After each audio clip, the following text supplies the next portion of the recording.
Welcome to Eric on the Last Taboo. My name is Eric Diaz, and I am your host. And today we are joined by Laney Powers. Laney is a Marine Corps veteran and student at Kennesaw State University. She is a mother and mental health advocate. And Laney, great to have you. Thank you so much for having me, Eric. All right. And Laney, first off, where are you from originally? I was born in Florida, but I grew up and went to high school in Norcross, Georgia, right up until I enlisted. So I'm born and raised Georgia native. All right. And what made you want to join the Marine Corps? Mostly just that I didn't feel prepared enough for college, but also it was always something that I wanted to do. I wanted to go to West Point. I wanted to serve my country like my father had and his father before him. So it was definitely in my family. Okay, so family tradition. Yeah. All right. And you have chosen to speak publicly about your experience being raped in the Marine Corps, and you have started a blog about your experience with mental illness. What made you decide to do these things? So when I started talking, it was definitely mostly about anger. It was about wanting everybody to know what had happened. And as I grew up and I grew through the experience, I realized that there were not enough people talking about this thing. It happens to so many people, and we're still in a society where we're told to keep quiet about it, and we're told to be ashamed of it, essentially. And so that was the main reason I started talking about my assault. I started my blog after the And what is your blog's name? What is your blog's name? This is mentalillness.com. And the name is really important to me too, just because everybody turned on a Nicholas Cruz as like, well, this is the face of mental illness. And it's not. I'm the face of mental illness. You are our moms, our friends, our siblings, our teachers.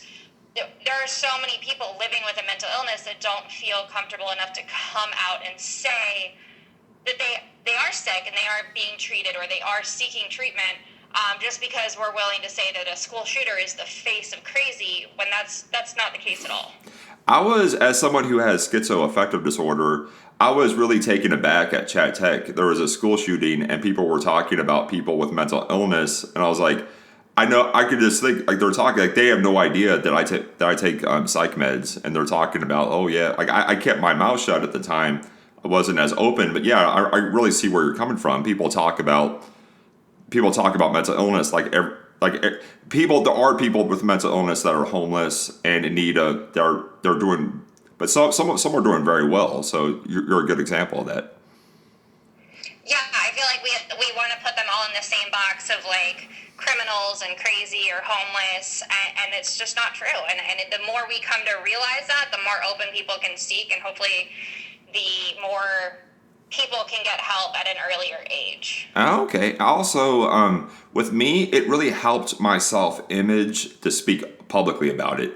I think just admitting it and have an online presence about having schizoaffective disorder just really made me, because mental illness always affected my self-image. Has mental illness ever just affected your self-image? Yeah, definitely. It's just one of those things that's just deeply rooted inside you, that you're probably never going to shake. I still have the bad days. I've told you that. Like, there's just some days I can't do it, and I feel like the more we are able to accept that, the farther we will have come as a society. But I mean, as somebody with depression and bipolar, absolutely there are days where I can ignore all the good going on in my life and all the good I've done through my blog and my work, and I can just think absolute crap about myself. It's not true, but it is absolutely one of the effects of having a mental illness. And was depression and bipolar disorder, how has PTSD affected that?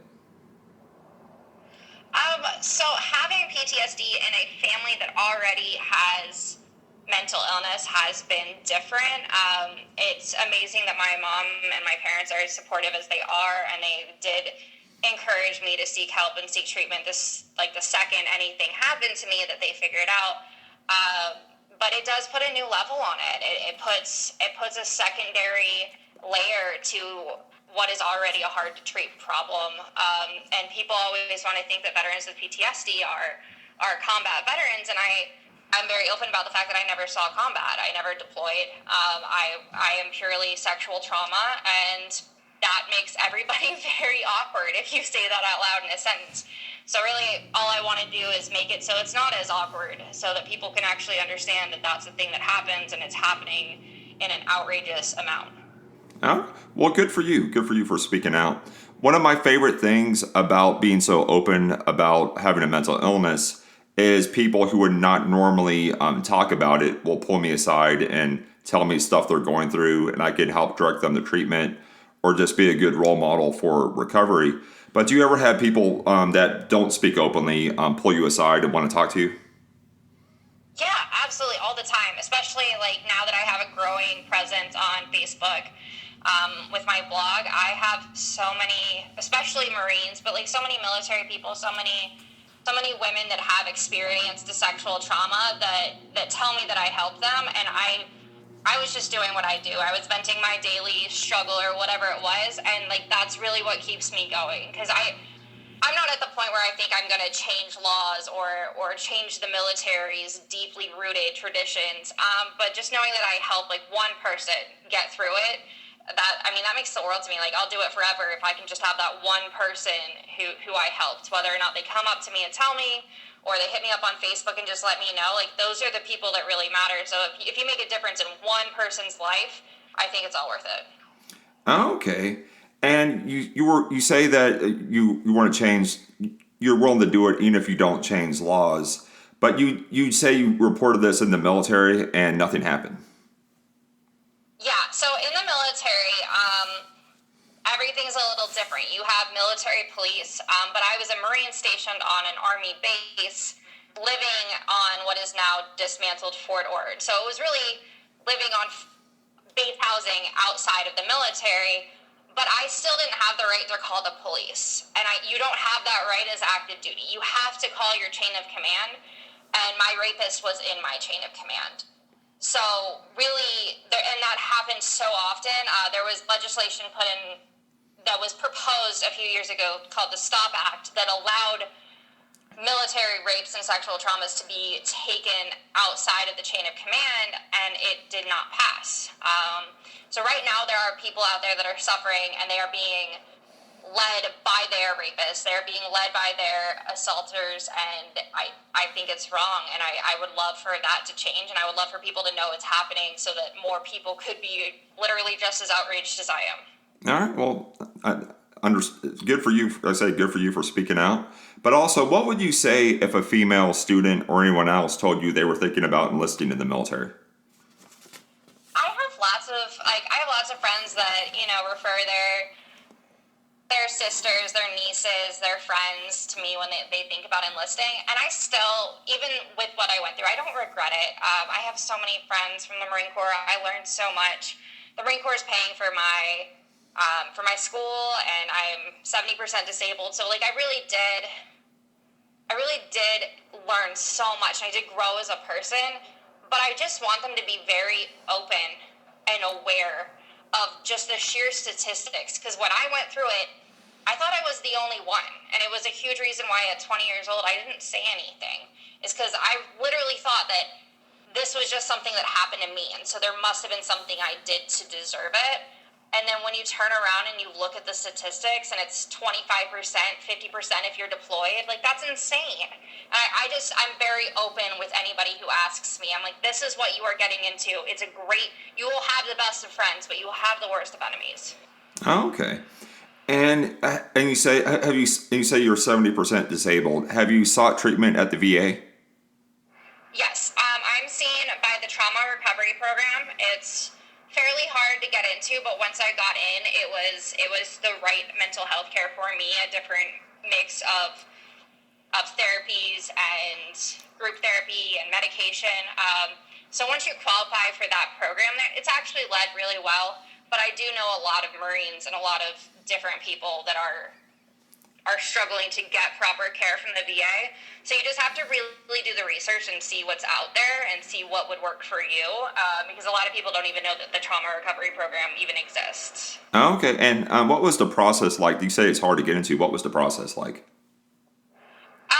I had to see probably 6 or 7 different doctors to get referrals. The second that you go in, if you drink even socially, they will want you to go through SARP. They want you to be completely substance abuse free.